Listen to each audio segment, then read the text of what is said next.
per evitare di...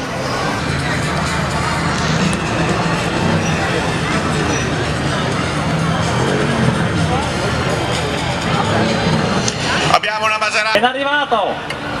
Grande macchina, una macchina bellissima.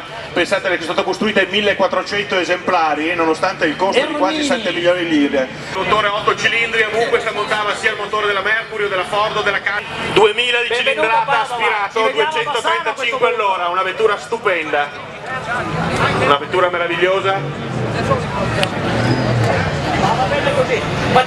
Ha vinto tantissimo nella categoria 2000 dove era veramente un rumore stupendo questo 6 cilindri bialbero.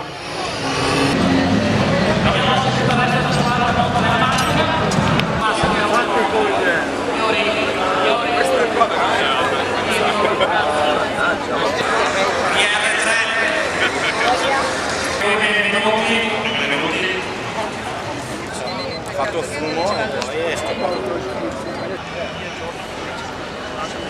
Perché ha fatto 6 con la ruota posteriore, tolti i parafanghi della ruota. Poteva essere automatico a 3 marce oppure manuale a 3 marce.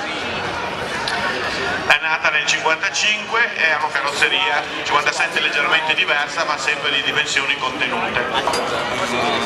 1100 o 1500, motori piuttosto pompati perché il 1500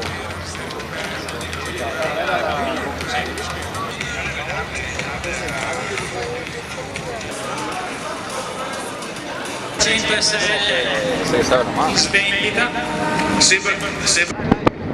Eccola qua, quel colore che dicevo prima molto particolare.